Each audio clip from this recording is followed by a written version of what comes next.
Hello दोस्तों, जैसे classes में आप लोग का स्वागत है। आशा करता हूं आप सभी अच्छे होंगे। जैसा कि आप सभी को मालूम ही होगा कि ये खबर काफ़ी दिनों से चल रही है कि रेलवे में भी एनआरए सीईटी लागू हो सकता है और जितने भी सेंट्रल लेवल के एग्ज़ाम होते हैं, जैसे रेलवे के, एसएससी के या बैंकिंग के, सभी एग्ज़ाम में एनआरए सीईटी लागू करके एक ही कॉमन एग्ज़ाम लिया जाएगा और जिसकी मार्क्स की वैधता यानी स्कोर कार्ड की वैधता टोटल 3 साल तक रहेगी। और ये खबर है जो अभी और गर्मा गई जब एक न्यूज़ आर्टिकल आ गया जिसमें ये बताया गया कि अगले साल से ही एनआरए सीईटी लागू होने जा रहा है, जिसमें रेलवे के सभी एग्ज़ाम, एसएससी के सभी एग्ज़ाम और बैंकिंग के एग्ज़ाम लिए जाएंगे। अब जितने भी रेलवे के कैंडिडेट हैं, चाहे वो ग्रुप सी या ग्रुप डी के कैंडिडेट हैं या एनटीपीसी के कैंडिडेट हैं या जो एएलपी टेक्नीशियन, जेई या जो अदर पोस्ट की तैयारी कर रहे हैं, उनको यानी ये डर सता रहा है कि रेलवे में तो इंग्लिश पूछा ही नहीं जाता है और एसएससी में और बैंकिंग में इंग्लिश पूछा जाता है, तो एक ही एग्ज़ाम कैसे लिया जाएगा, क्या प्रक्रिया रहेगी, क्या जो नई वैकेंसी आने वाली है ग्रुप सी की या ग्रुप डी की या एनटीपीसी की या आरपीएफ की या जेई की या एएलपी की, उसी एग्ज़ाम से एनआरए सीईटी लागू हो जाएगा या उसके बाद वाली वैकेंसी से। तो पूरे टॉपिक को, पूरे जितने भी आपके डाउट है, जितने भी क्वेश्चंस है, जितने भी आपके मन में संदेह आ रहा है, सभी को इस वीडियो में हम लोग डिटेल में कवर करेंगे। पूरे वीडियो को आपको ध्यान से देखना है और यदि आप लोग चैनल पर पहली बार आए हैं या अभी तक भी सब्सक्राइब नहीं किए हैं तो कर लीजिए, ताकि जो भी रेलवे के आगे के अपडेट हो उसकी सही और ऑथेंटिक जानकारी आपको डिपार्टमेंटल के द्वारा मिलती रहे, डिपार्टमेंट के आदमी के द्वारा मिलती रहे। क्योंकि आप लोग देख सकते हैं मेरा सिलेक्शन 2023 में इसी साल रेलवे में हो चुका है, तो जो भी आपको यहाँ पे जानकारी मिलेगी वो बिल्कुल ऑथेंटिक होगी और सही होगी। आप लोग यहाँ पे देख सकते हैं ये लेटेस्ट न्यूज़ आर्टिकल आया है एनआरए सीईटी के बारे में। सबसे पहले एनआरए सीईटी क्या है इसके बारे में आप लोग जान लीजिए।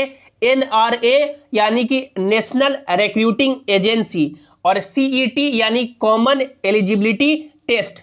एनआरए सीईटी का मतलब ये होता है कि जितने भी सेंट्रल लेवल के एग्ज़ाम है जो नेशनल लेवल पे लिए जाते हैं, जैसे कि रेलवे का जो ऑल ओवर इंडिया में होता है, एसएससी का स्टाफ सिलेक्शन कमीशन जिसमें एसएससी एमटीएस होता है या सीपीओ, सीजीएल, सीएचएसएल या जो अलग अलग एसएससी के एग्ज़ाम होते हैं वो सभी एग्ज़ाम, और जो आपका बैंकिंग का होता है अलग अलग डिफरेंट एग्ज़ाम, सभी के लिए एक कॉमन एग्ज़ाम लिया जाएगा और जिसका स्कोर कार्ड 3 साल तक वैध रहेगा। ये खबर है जो अभी और ज़्यादा गर्मा गई है, एक्साइट हो गई है, क्योंकि ये न्यूज़ आर्टिकल आ चुका है जिसमें बताया गया है कि अगले साल से ही एनआरए सीईटी लागू हो सकता है। आप लोग पूरा न्यूज़ आर्टिकल पढ़ेंगे, समझेंगे और जब हम लोग पूरा आपको एक एक बातों को विस्तार से समझाएंगे, आपको सारे डॉट क्लियर हो जाएंगे सभी वैकेंसी के रिगार्डिंग। तो आपको ध्यान से वीडियो में बने रहना है।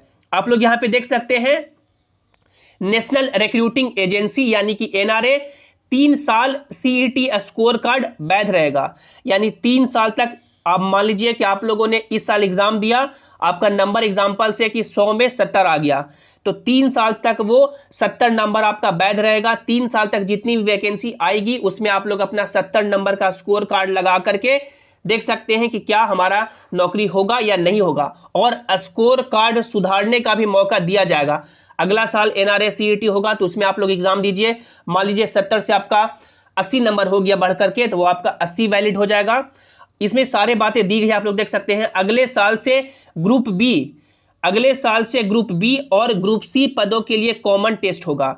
जितने भी ग्रुप बी के पोस्ट हैं और ग्रुप सी के पोस्ट हैं सभी के लिए कॉमन टेस्ट होगा। और आपको मालूम होना चाहिए कि रेलवे में अब ग्रुप डी हटा दिया गया है और रेलवे की जितनी भी वैकेंसी है उसमें ग्रुप सी यानी कि ग्रुप बी और ग्रुप सी ही की वैकेंसी है। तो रेलवे का जितना भी पोस्ट है वो अब ग्रुप बी, ग्रुप सी और ग्रुप ए में ही आएगा, क्योंकि ग्रुप डी आपका हटा दिया गया है।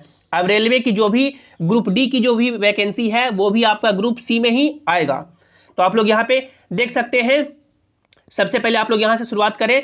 नेशनल रिक्रूटमेंट एजेंसी यानी नेशनल रिक्रूटमेंट एजेंसी एनआरए अगले साल से केंद्र के ग्रुप बी और ग्रुप सी के पदों के लिए कॉमन एलिजिबिलिटी टेस्ट यानी सीईटी से भर्ती परीक्षाएं शुरू करेगा।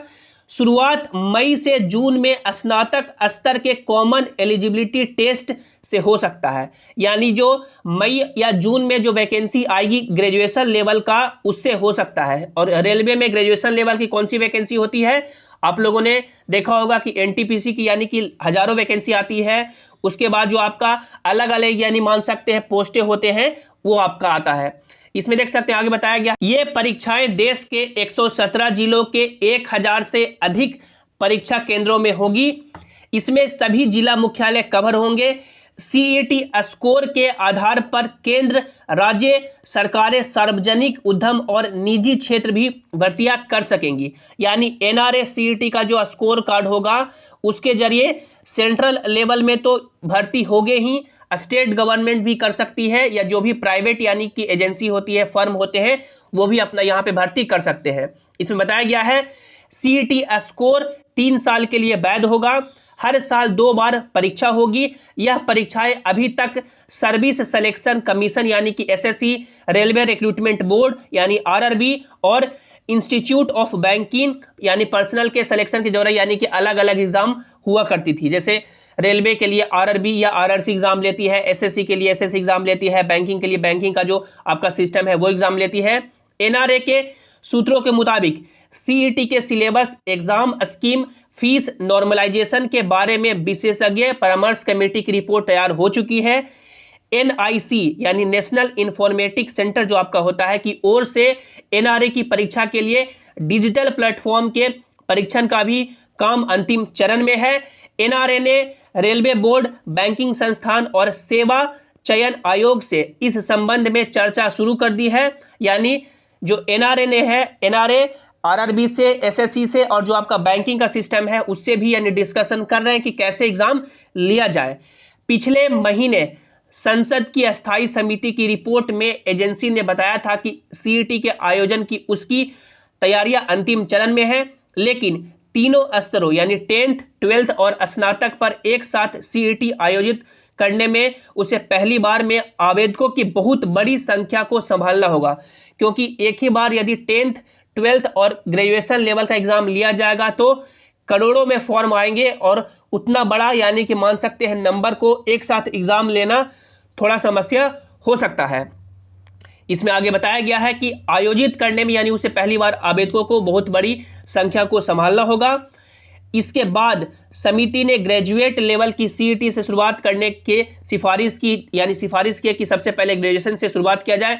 कमेटी ने जब तक एनआरए सीईटी शुरू नहीं कर पा रहा है तब तक रेलवे भर्ती बोर्ड से परीक्षा केंद्र बढ़ाने की सिफारिश की है, ताकि आवेदकों को 100 से 200 किलोमीटर के दायरे में परीक्षा केंद्र मिल जाए। बैंकिंग भर्ती एजेंसी से भी कहा गया है कि वो एक बार में अपनी यानी 1.25 लाख की परीक्षा क्षमता में बढ़ोतरी करे।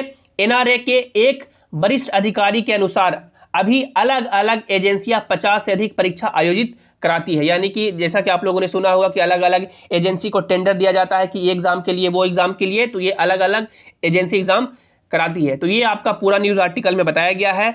अब हम लोग इस न्यूज़ आर्टिकल का क्रक्स पॉइंट समरी की बात करें कि बताया गया है कि यानी अगले साल से जो मई जून में यानी वैकेंसी आएगी उसमें जो ग्रेजुएशन लेवल का है उससे एनआरए सीईटी का शुरुआत हो सकता है। यानी जो रेलवे में वैकेंसी आ सकती है जो आपका ग्रेजुएशन लेवल का होता है, जितनी भी ग्रेजुएशन लेवल पे वैकेंसी आती है, एनटीपीसी का हो गया या जो अलग अलग वैकेंसी आती है उसमें एनआरए सीईटी कराने की बात कही गई है। 10th, 12th की बात करें तो यहाँ पे बताया गया है कि अभी यानी उतनी बड़ी कैपेसिटी को हैंडल करने के लिए उतने परीक्षा केंद्र है नहीं, तो मे भी परीक्षा केंद्र बढ़ाने की भी बात की गई है कि यदि परीक्षा केंद्र बढ़ता है तो सभी एग्जाम चाहे 10th का हो, 12th के बेसिस पे हो या ग्रेजुएशन के बेसिस पे हो, सभी को एग्जाम एक साथ लिया जा सकता है। अब कैसे इसमें एग्जाम लिया जाएगा? अब देखिए रेलवे में तो इंग्लिश का यानी कि कोई जिक्र ही नहीं है। रेलवे का कोई भी एग्जाम लेंगे तो इंग्लिश यानी साफ नहीं पूछा जाता है। तो अब कैसे एग्जाम लेगा? जैसे कि आप लोगों ने देखा होगा कि एसएससी में एसएससी में या बैंकिंग में आपका इंग्लिश आता है, एसएससी और बैंकिंग में इंग्लिश आता है, मैथ आता है, रीजनिंग आता है और आपका जीके जीएस भी आता है। अब एसएससी बैंकिंग में या रेलवे में कॉमन क्या है? इंग्लिश छोड़ करके सभी चीज़ कॉमन है, जैसे कि रीजनिंग कॉमन है, उसके बाद मैथ कॉमन है, GK GS general awareness science सभी कॉमन है। इंग्लिश सिर्फ यानी कि यहाँ पे बाधा पड़ रही है, मान सकते हैं एक बीच में रोड़ा आ रही है कि एनआरए सीईटी कैसे होगा रेलवे कैंडिडेट का एसएससी और बैंकिंग कैंडिडेट के साथ। तो देखिए आप लोगों ने सुना होगा यानी कि एसएससी के भी सीजीएल के यानी जो नया पैटर्न आया है या सीएचएसएल का नया पैटर्न आया है, उसमें एग्जाम यानी लिया जाता है वो यानी मेंस का वो सेक्शनल वाइज लिया जाता है या आप कह सकते हैं कि जो शिफ्ट वाइज होता है वो। तो एनआरए सीईटी जब लागू होगा तो आप लोग ये मान के चले कि इंग्लिश यानी कि रेलवे में तो यानी एट रैंडम नहीं लागू कर दिया जाएगा कि अब रेलवे के भी बच्चे इंग्लिश का एग्जाम देंगे। ये जो आपका मन में डॉट चल रहा है कि क्या रेलवे वाले सभी कैंडिडेट चाहे ग्रुप डी हो, ग्रुप सी हो या एनटीपीसी के हो या आरपीएफ के हो या जेई हो या जो भी रेलवे के पोस्ट हैं उसमें क्या इंग्लिश पूछा जाएगा? तो बिल्कुल नहीं। ऐसे एट रैंडम यदि इंग्लिश लागू कर दिया जाएगा तो मान सकते हैं बवाल हो जाएगा, जो प्रोटेस्ट होता है वो हो जाएगा।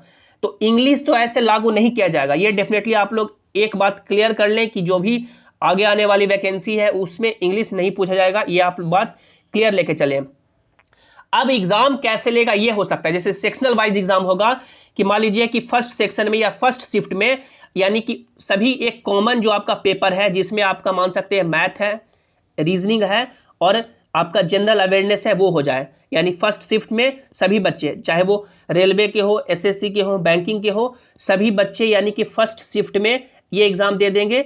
एग्जाम हो यानी एग्जाम खत्म हुआ, कैंडिडेट निकल गए, उसके बाद सेकंड शिफ्ट में इंग्लिश का एग्जाम लिया जाए, ये हो सकता है। यानी कि उसके बाद जो रेलवे के कैंडिडेट होंगे इस मार्क से अपना यानी मैथ, रीजनिंग और जनरल अवेयरनेस से रेलवे में फाइट करेंगे और जो एसएससी बैंकिंग के कैंडिडेट होंगे वो इंग्लिश भी काउंट करके अपना ये फाइट कर सकते हैं। यानी इस तरह से हो सकता है, यानी सेक्शनल वाइज या मान सकते हैं शिफ्ट वाइज कि फर्स्ट शिफ्ट में सभी कैंडिडेट एक साथ एग्जाम देंगे और मैथ, रीजनिंग, जनरल अवेयरनेस का पेपर सभी के लिए सेम रहेगा, चाहे वो एसएससी का हो, बैंकिंग का हो या रेलवे का हो। और सेकंड शिफ्ट में जिनका यानी कि इंग्लिश देने का यानी कि मन है वो इंग्लिश देंगे, यानी कि जो इंग्लिश जो सेलेक्ट करेंगे कि हाँ हम लोग इंग्लिश भी देना चाहते हैं वो इंग्लिश ऐसे दे सकते हैं। तो ये यानी इस तरह से किया जा सकता है, ये मान सकते हैं एक यानी कि मान सकते एजम्पशन है कि ऐसे हो सकता है कि यदि एनआरए सीईटी, क्योंकि ये लोग बोल रहे हैं कि लागू होगा ही। अब इसमें कोई जरूरी नहीं है कि अगली ही वैकेंसी से एनआरए सीईटी लागू हो जाए, लेकिन ये लागू तो डेफिनेटली होगा ही, अगले साल हो या अगले साल हो ये लागू तो होगा ही, आज हो, कल हो, 2 साल बाद हो, लेकिन ऐसे यानी हो सकता है। अब ये कोई जरूरी नहीं है कि जो आपका रेलवे का अपकमिंग वैकेंसी है 2023-24 का उसी में लागू हो जाए, क्योंकि अभी इनका प्रॉपर इंफ्रास्ट्रक्चर तैयार नहीं है, प्लानिंग तैयार नहीं है। सिर्फ ग्रेजुएशन लेवल पे यानी ये लोग बात कर रहे हैं, 10th 12th छोड़ के चल रहे हैं। आईटीआई यानी कि जो कैंडिडेट आईटीआई 10th 12th पे वैकेंसी आती है वो लोग छोड़ के चल रहे हैं।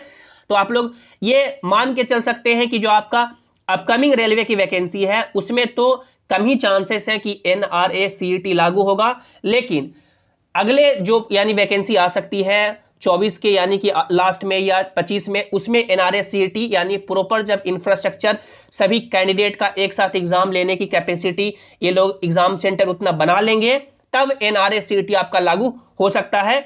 और आप लोग ये डॉट क्लियर करके चले कि इंग्लिश आपका अभी रेलवे में नहीं पूछा जाएगा, क्योंकि एट रैंडम यदि इंग्लिश ऐसे लागू कर दिया जाता है तो काफ़ी सारे कैंडिडेट जो रेलवे की तैयारी करते हैं वो इंग्लिश नहीं पढ़ते हैं और फिर मान सकते हैं पूरा सिलेबस बदल जाएगा। तो ये अभी पॉसिबल नहीं है। तो जो भी आपका ग्रुप सी या ग्रुप डी की अपकमिंग वैकेंसी है, एनटीपीसी की वैकेंसी है या जो आपका जेई का है, टेक्नीशियन का है, एलपी का है, आरपीएफ का है, आरपीएफ एसआई का है, जो आपका सिलेबस है उसी सिलेबस से आप लोग अपनी तैयारी करते रहें। जेसिंग क्लासेस आपकी तैयारी में हर पल साथ है, हमेशा साथ है। जो भी आगे फर्दर अपडेट होंगे जेसिंग क्लासेस आपको देता रहेगा। वीडियो को आपको लाइक करना है, अपने दोस्तों के साथ शेयर करना है और सभी इंपॉर्टेंट अपडेट्स के लिए आप लोग इस टेलीग्राम जेसिंग क्लासेस से ज्वाइन हो जाइए, ताकि जो भी अपडेट हो, जो भी नोटिस हो यहाँ पर आपको मिल सके।